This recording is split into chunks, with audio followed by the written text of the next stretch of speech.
Good morning, good night. How are you doing? Can you hear me now? Yes. Okay, that's great. So before we start the next reading comprehension, the next topic, not reading comprehension.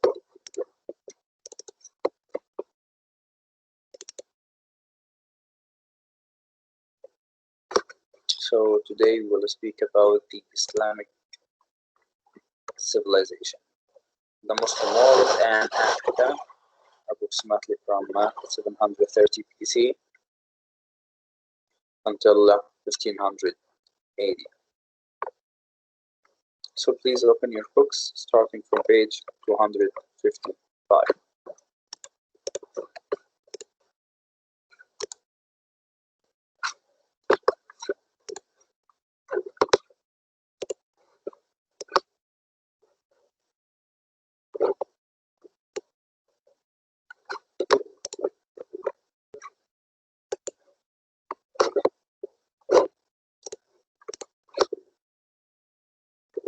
All right, so before we start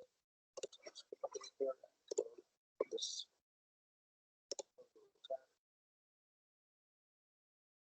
so before we start the next topic, is there any question regarding the previous one about the Greece civilization?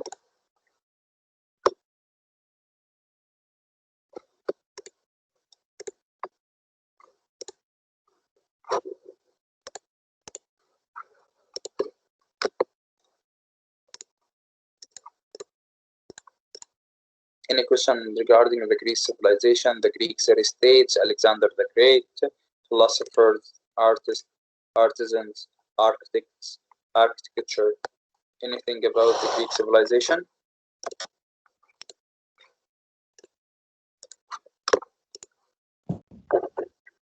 Yes.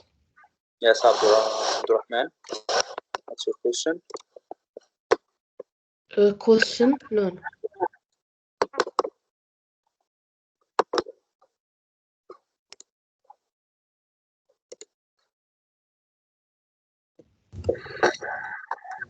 Okay.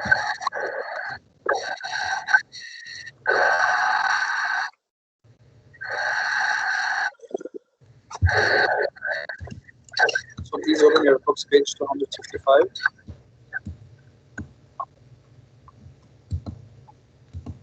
Today we'll deal with the topic number 8 about the Muslim world and Africa. So we need to understand something before we start about this study. Please, Abdurrahman, mute. What teacher? You have noise. I can't hear your voice well. Mute. I was muting myself. Okay. Oh, that's Ali.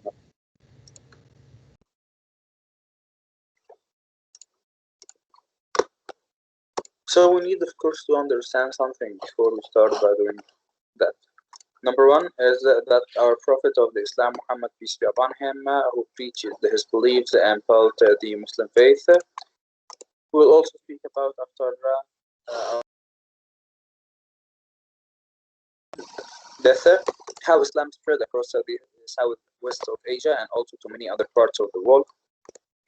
We'll speak also about art, about architecture, and also about literature, which all flourished in the Muslim empires, and also Muslims made advances in many fields of learning. In Africa, for example, trade for food, gold, and also salt developed into a trans-Saharan trade network, and also rulers created powerful kingdoms. Last thing, we'll speak about Christianity and Islam spread to many regions of Africa and also people who adapted those religions and beliefs.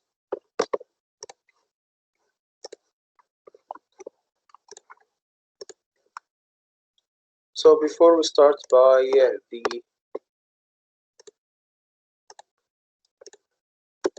reading and illustrating, let's just try to understand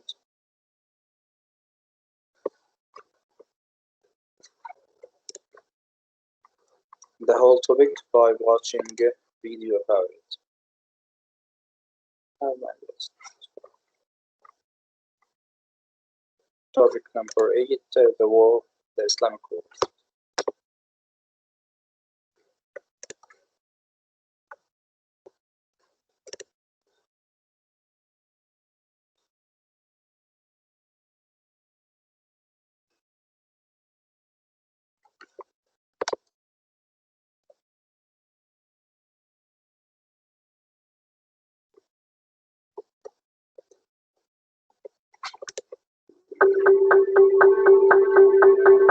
On June 14, 1325, Ibn Battuta set out from his homeland of Morocco to make his Hajj, or traditional Islamic pilgrimage, to Mecca.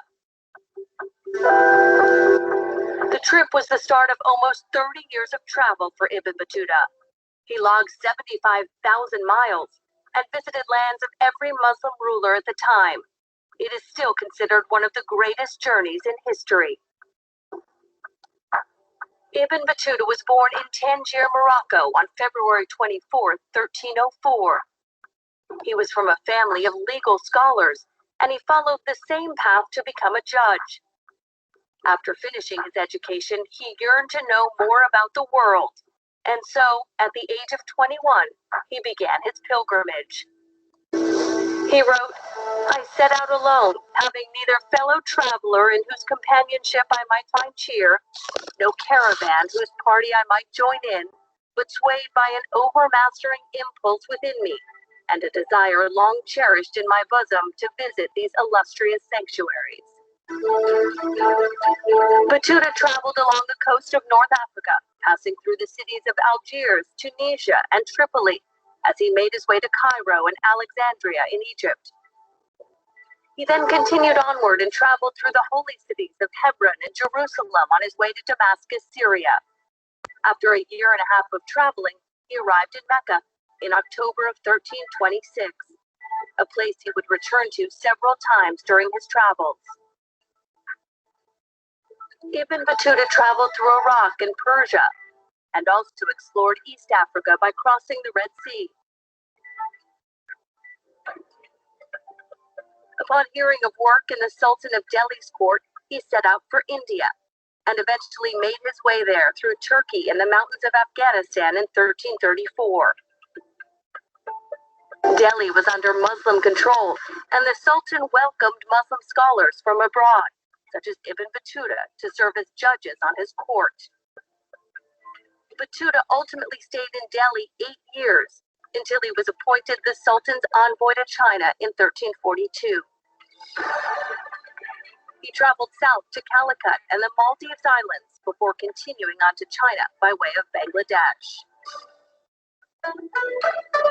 While Ibn Battuta was impressed by China, he did not care for it, writing, "China was beautiful, but it did not please me. I stayed indoors most of the time and only went out when necessary." It took Ibn Battuta 3 years to travel home from China to Morocco, but he finally arrived in 1349. He had been gone 24 years and was now 45 years old. He didn't stay long, departing shortly after for southern Spain by crossing the Strait of Gibraltar, followed by a journey across the Sahara Desert to Mali in West Africa. After he returned to Morocco in 1354, a local sultan in Fez commissioned a young scholar to record Ibn Battuta's travel experiences. The resulting manuscript was called the Rilla, or the Journey. Ibn Battuta died in 1368 or 1369, but it wasn't until the 19th century that the Rilla was found and translated.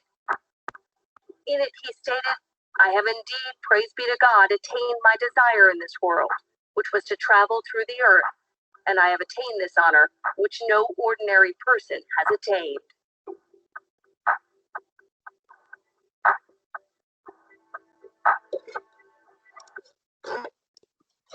So, of course, here we have spoken about one of the most important scholars and travelers all over the Islamic era, which was Ibn Battuta.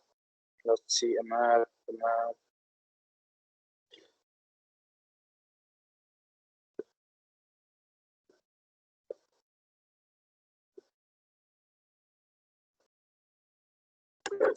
So, he started from Tangier okay, in Morocco, and he started all his journey towards Mecca, and from Mecca he started to spread all over the globe.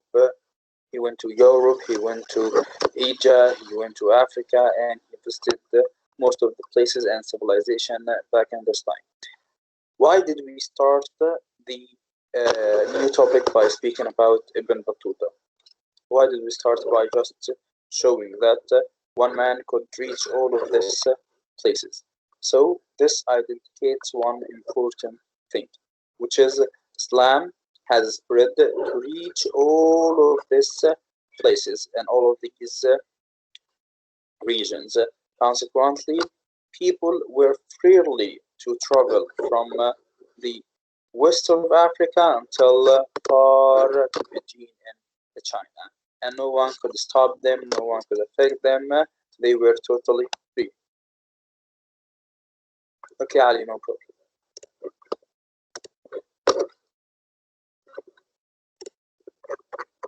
So let's start our topic by page 256. Al-Frayan, do you have a mic?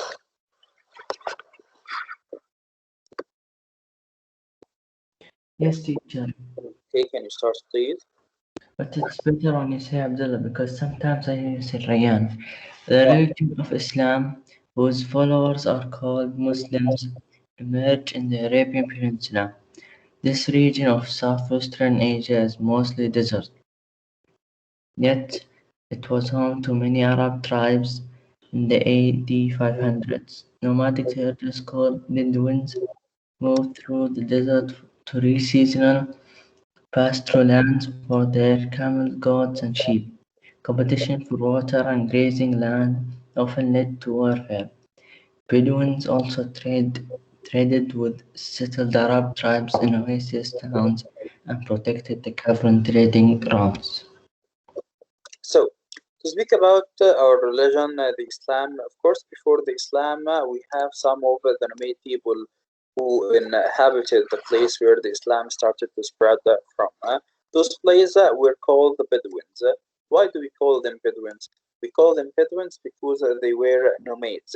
They moved, they traveled from one place to another place, searching for food, for water, and so that they can keep their herds and animals.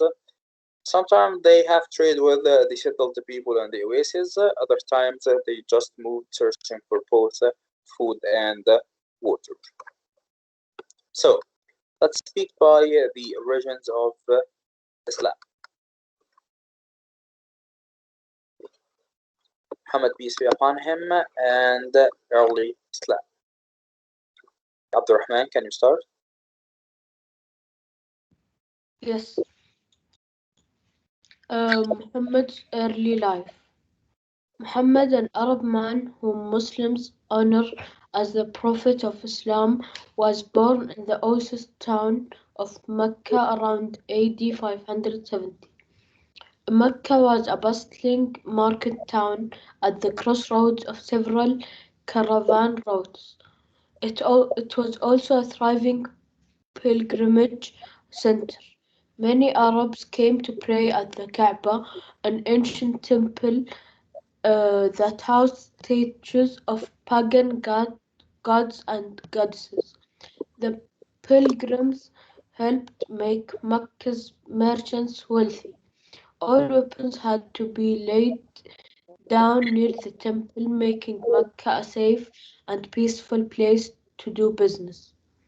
So, simply to speak about the people at that era, once our Prophet, peace be upon him, was born.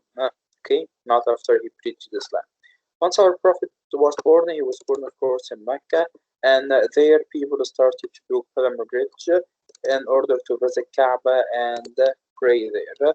Unfortunately, back then, the Kaaba was an ancient temple that housed statues of pagan gods and goddesses. Those were the people before Islam were worshipping. And of course, once you ask them, or when they are being asked, why are you worshipping them? They will answer, they make us close to God. So why don't you just worship God directly? Why do you need a connector? Like when Abdurrahman wants to ask me something, so he goes to Abdullah and tells him, ask Mr. Ahmed for me. So why don't you go and ask him directly? Okay, so at that time, before Islam starts, the Kaaba has the statues of pagan gods and goddesses. Okay, the pilgrims, people who are performing Hajj and Umrah pilgrimage, helped that Mecca becomes a very wealthy market, and also all the weapons were not allowed. There was no weapon allowed to be carried in Mecca. Consequently, Mecca became a very safe and peaceful place. So people started to travel to Mecca so that they can perform pilgrimage. Consequently, all of these people have to gather in one place. So, coming from Africa, coming from Asia, coming from down in the south of Asia, okay, from Yemen nowadays. So, you have many roads and many ways, all of them must lead to Mecca in the end.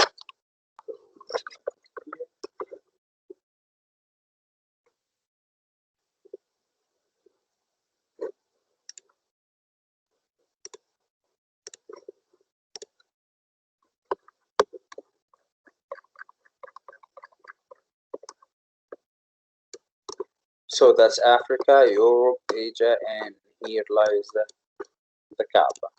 The earth is pearl.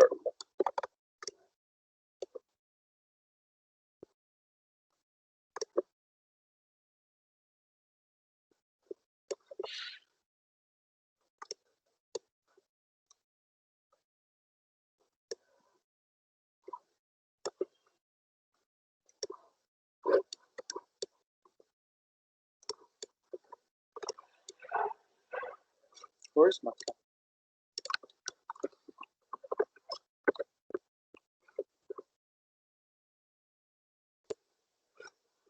Yep, that's it. So if you are coming from anywhere in the earth, right here from Africa, so you will have to go to Mecca. Coming from Asia, you will have to come this way. Coming from the south from here, you will have to come from that way. Coming from Europe, you will have to come this way. So because all of people from all over the world are coming to this specific place, consequently, there are a lot of caravans and a lot of roads that can lead the people to this place. And also because of the same thing, so you have people coming from Asia, from Africa, from Europe, from everywhere in the planet, so that this place must be a market, because many people right now are gathering in that place, and because they are gathering in Mecca, so they have to eat, they have to trade some goods, and also most importantly, they will have to trade some of their own culture and points of view. And that's what made Mecca very, very famous back then, even before the technological methods we obtain these days. Yeah, Abdurrahman. Uh, Arabia's deserts and trade centers shaped Muhammad's early life. In his youth, he worked as a Shepherd, shepherd among what? Shepherd, Shepherd. Shepherd among the Bedouins. Later, he led caravans across the desert and became a successful merchant. When he was about 25, Muhammad married Khadija, a wealthy widow who ran a prosperous caravan business. According to tradition, Muhammad became known for his honesty in business and was a devoted husband and father. So, sadly, Muhammad be Allah's peace be upon him. Okay, in his early life, so what can he do? I need you to imagine that place back then. We're speaking about 500 AD. So at that era, at that place, how was life there? So all the people were just nomads, or they are working in the business, trade, being merchant, trying to have some goods from Mecca and transfer that to Medina, go there, sell their goods, get the money, and go back to people, and it's a vice versa operation. So there are no professions but these. So our Prophet, peace be upon him, at first he started to work as a shepherd for his grandfather Nathil. Shepherd means to keep the animals. Okay, so he will take the herd of the animals with the desert, and then he will go and try to feed them, find them a place to drink and have water from, and later they will go back.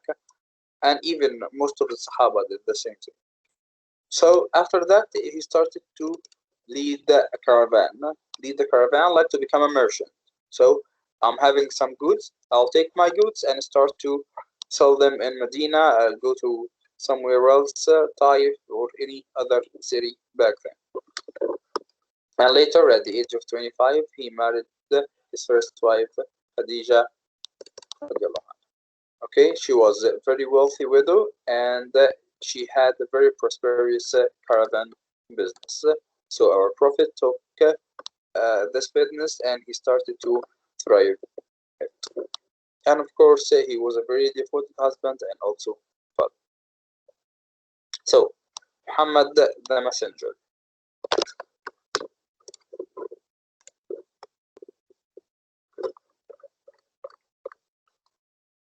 Ryan,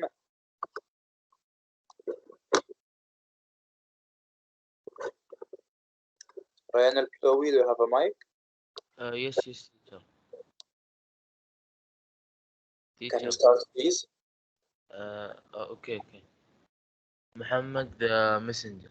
Muhammad was troubled by the uh, moral ills of Makkah society, especially greed.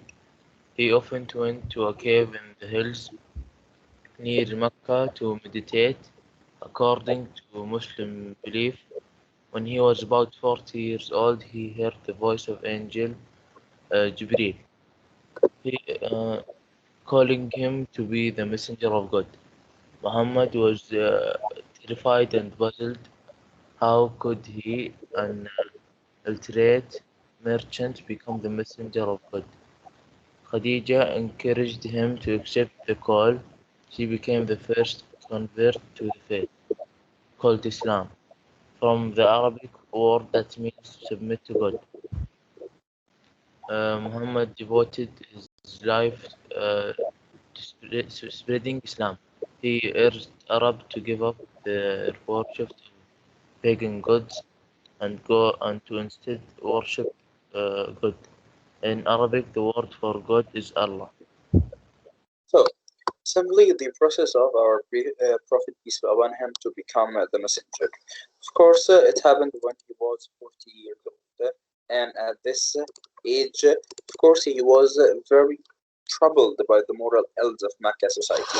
Troubled by the moral ills means that he did not like what people were performing back then. To worship pagan gods and goddesses, to drink wine, to rape women, to kill infinite if they were girls, okay, to bury them alive. Wow, that was very, very bad. So he was troubled, was not comfortable by that. So he usually left them, of course, and he went to meditate in cave of Hira. And there, for the first time, he heard angel Gabriel asking him to read. And of course, all of you know the story: read, I cannot read, read, I cannot read, read, I cannot read, and then read by the name of your Lord who created the pen to the rest of the verse, of course. So, our Prophet, peace be upon him, at that time he was both terrified and puzzled. Terrified and puzzled. That he went back to his wife, and of course, he told her, cover me, and he was just trembling, and he was very, very confused and afraid because he thought that perhaps there was a demon or something. What happened was, for the first time, of course, to happen. So he was so afraid. After all, he was just a human. So, of course, once he told her about what happened, she took him to one of her cousins. He was a Hebrew scholar, Hebrew scholar. And once he told him also about the story. He told him that if you are to be the messenger, I'll follow you. And he told him that you will be the last messenger that we in Hebrew have already been told about. So that's why, or that's how his wife Khadija radiallahu anha, she encouraged him to accept the call. So she encouraged him and she believed in him. And he started to call for Islam. And of course, the meaning of Islam is to submit your own will to God. Okay? To have all of the submission to God.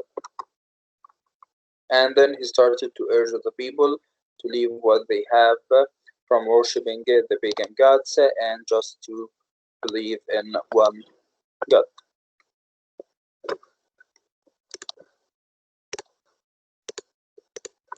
The next point is the Hijrah from Mecca to Medina.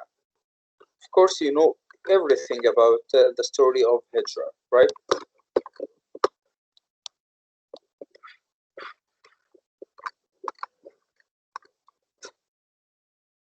Saad, you know everything about the Hijrah voyage, the trip from Yes, Mecca to Medina. Why did it happen? because Quraysh from Mecca were not good people. Okay, nice.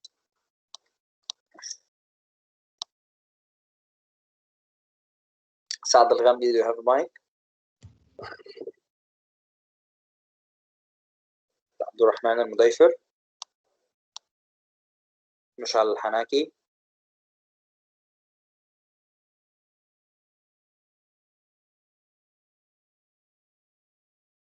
سلطان الثويبي، بني كرملة، قحطاني.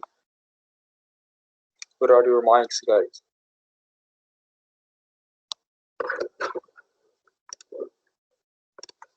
So to start, of course, about the Hijrah, at first, a few people listen to our Prophet teaching.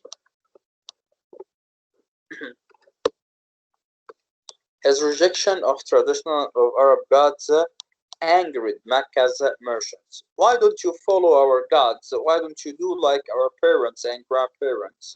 So they were very furious and irritated about that, who feared that neglect to their gods would disrupt the pilgrim trade. So they believed that people who came for the gods around the Kaaba, not for the Kaaba itself.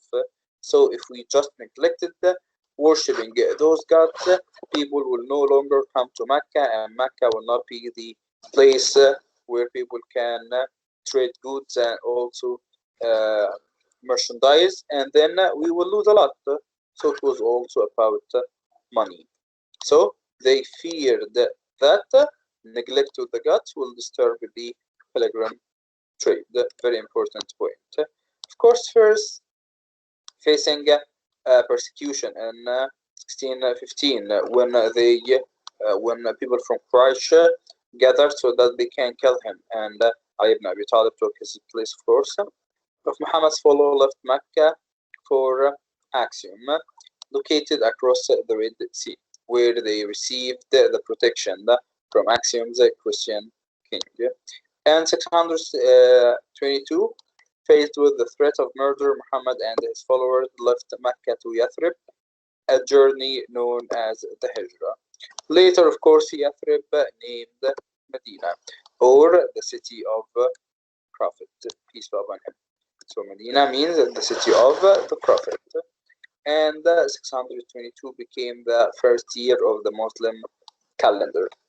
So there is 622 years that separate us from the calendar of the Christians, and that's our calendar starts at the year of 622 as the first year, and we took Hijrah as our first most significant year in Islam. The Hijrah was a turning point for Islam. In Medina, local people welcomed the Prophet Muhammad, peace be upon him, and they all agreed to follow his teaching. They became a community of Muslims or Ummah. loyalty to the Ummah was based on Islam instead of old families' rivalries. Muhammad, peace be upon him, created the rules that governed and united the Muslim and brought peace among many. Yet, not all of the clans of Medina, of course, believed in him and followed him at first. As his reputation grew, thousands of Arabs adopted Islam. Meanwhile, Mecca leaders grew more hostile towards the Muslims, seizing Muslim properties, and after Muslims attacked several Mecca caravans, the Meccans prepared for war. Of course, this is not right. This point is not true.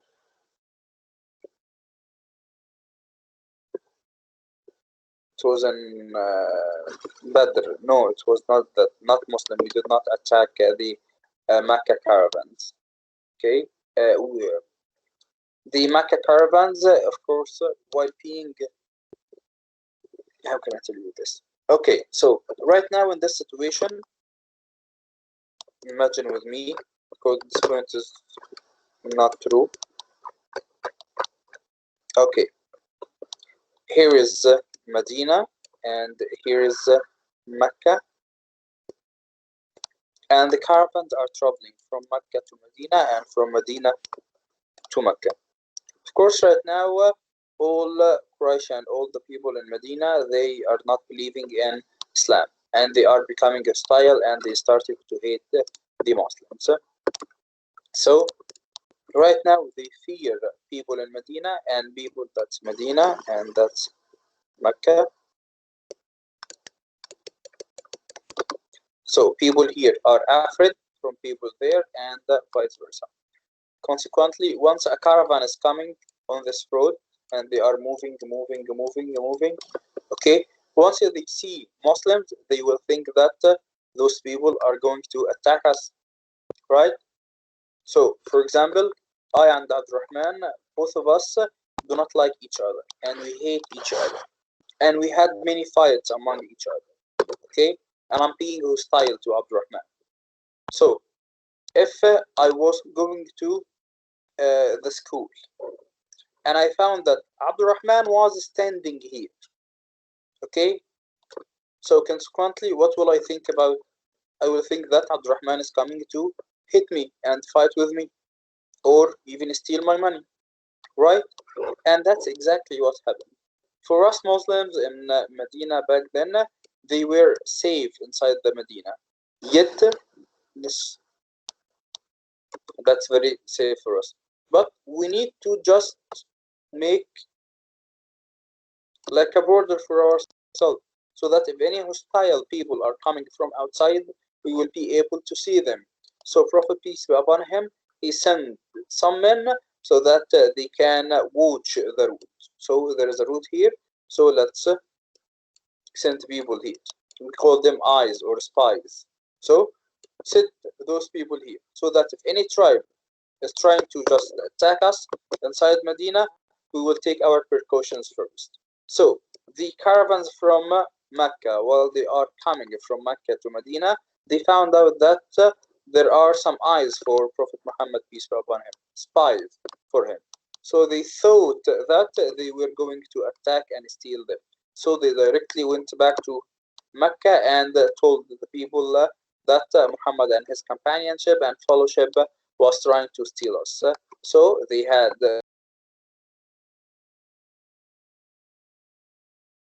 towards Medina. Of course, if a thief is coming to you inside your house, will you just wait for him to get inside your house and then you will start fight with him?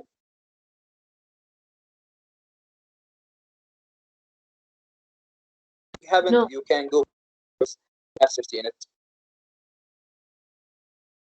So you will go out, right? Yes.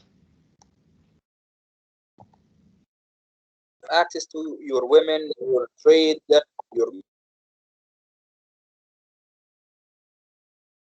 once the caravan went back to Mecca and they had their army prepared and they started to march towards Medina. So Prophet peace be upon him,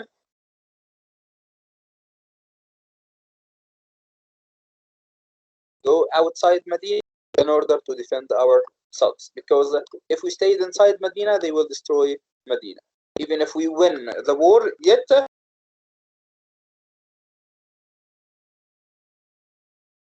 and they met, of course, at Badr.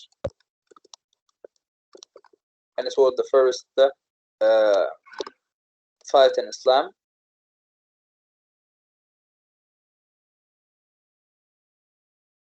In it, and so actually we did not.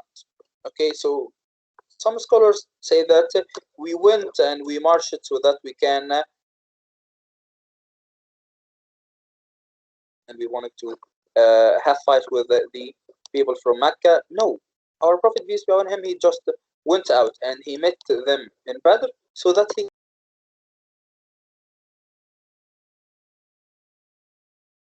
Badr the uh, the people from Mecca will go inside Medina and they will destroy all of Medina. Okay. Okay.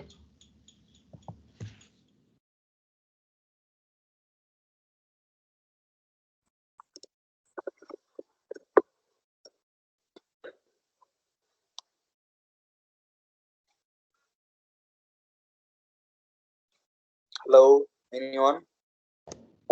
Teacher, your voice was lagging. I was not hearing you well. Can you hear me now? Yes. I didn't know is it from me or from you. Okay, so once again, okay, these two lines are not true. Okay, Should I cross them? yeah, correct them, please, because after all, it's just about history. So, and history is not 100% accurate. So, for some people, they think that after Muslim attacked several Mecca caravans. No, we did not attack the caravans. We were just having some spies outside Medina, so that if any army is coming to invade us, we will have our precaution and we would start by protecting ourselves. So they thought that they were coming to attack the caravans, and the battle in Badr happened.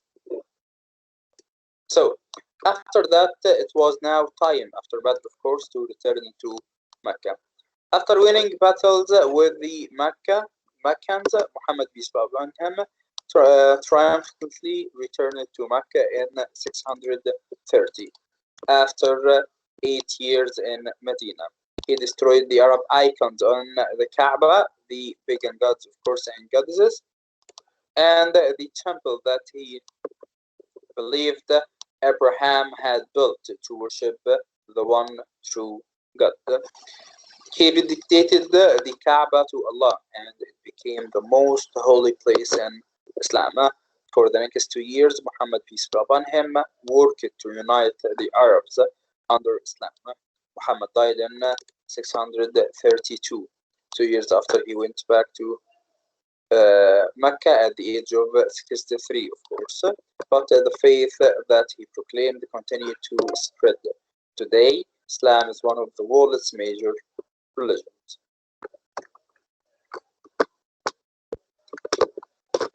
So far, so good. Yes. Of course, we're just studying not the whole process of the Islam and how it started, just scratch. Okay, do you have any questions so far? No, thank you. Alright, that's gonna be it for today, grade 9, and have a good day. See you tomorrow.